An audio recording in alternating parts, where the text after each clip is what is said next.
Hello everyone, welcome back to my channel. और मेरा नाम है अमृता। और इस फ्राइडे नेटफ्लिक्स पर आ गई है एक बिल्कुल ही नई मूवी जिसका नाम है दो पत्ती।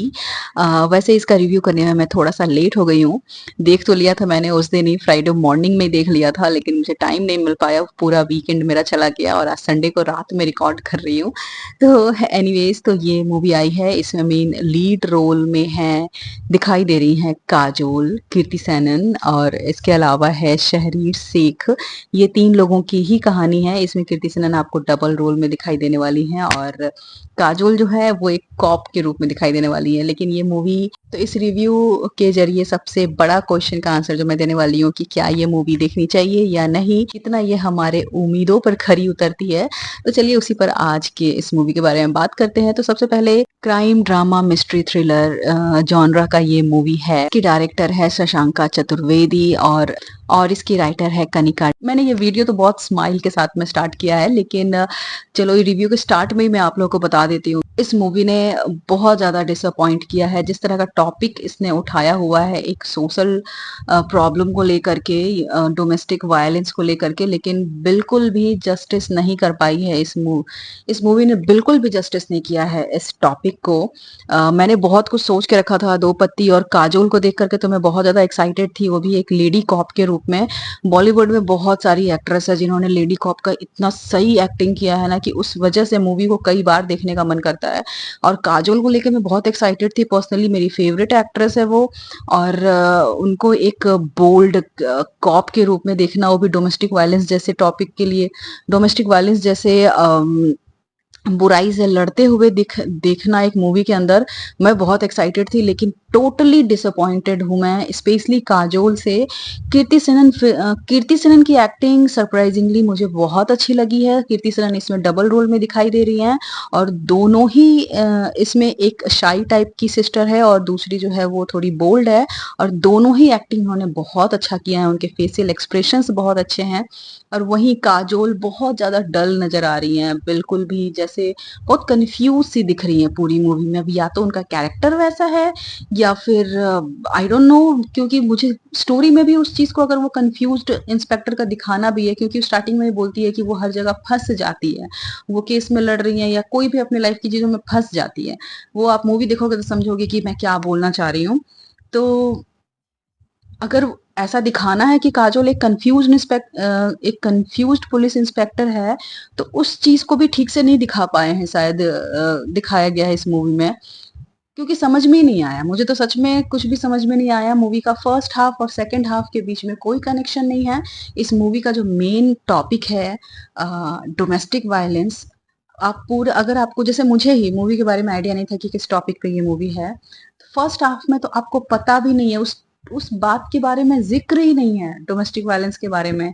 सेकंड हाफ में सडन डोमेस्टिक वायलेंस अपेयर होता है। उसमें एक सीन है, जस्ट एक सीन है जिसमें आप थोड़ा कनेक्टेड फील करते हो, लेकिन वो भी उतना नहीं। वो भी इसलिए क्योंकि आप शुरू से इतने बोर होते आ रहे हो, इस तरह से खींचते आ रहे हो कि एक थोड़ा सा अच्छा सीन भी ना आपको बहुत अच्छा फील होगा। तो वो जस्ट मुझे लगता है 1 या 1.5 मिनट का एक सीन है जिसमें डोमेस्टिक वायलेंस का थोड़ा सा दिखाया गया है, अदरवाइज कुछ भी नहीं। डोमेस्टिक वायलेंस के ऊपर तो कुछ भी नहीं है। इस मूवी के स्टार्ट में हमें दो बहनों को दिखाया जाता है। तो दोनों बहनें जो है वो ट्विन सिस्टर्स हैं और दोनों एक दूसरे से नफरत करती हैं, इस लेवल तक नफरत करती हैं कि एक दूसरे को बर्बाद कर देना चाहती हैं, एक दूसरे की जिंदगी उजाड़ देना चाहती हैं। उसमें से एक सिस्टर को दूसरी सिस्टर से अलग रखा जाता है, फिर एक लीप के बाद वो वापस मिलती है, फिर भी उनकी नफरत जो है वो खत्म नहीं हुई है। उसमें फिर एंट्री होती है हीरो की और जो दोनों बहनों के बीच में फिर वो कॉन्फ्लिक्ट स्टार्ट हो जाता है कि किसको वो, मैंने दोनों बहनों के बीच में फाइट दिखता है हीरो को लेकर के। फिर फाइनली इस पूरे फर्स्ट हाफ में तो वही दिखता है, बस वो दोनों के बीच में खींचातानी चल रहा है।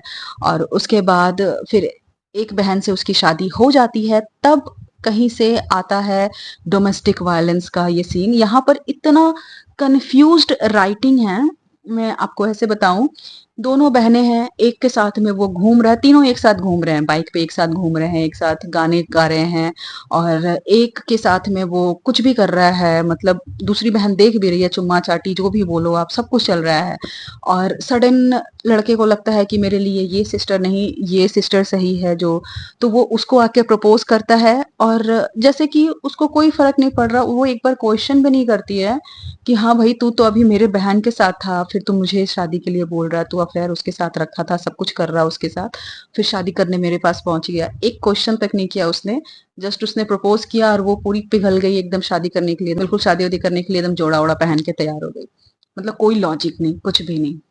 फिर उसके बाद डोमेस्टिक वायलेंस का एंगल आता है, फिर तब एंट्री होती है काजोल की। काजोल पूरी तरह से कंफ्यूज्ड, काजोल का भी इसमें 2 कैरेक्टर दिखाया गया है।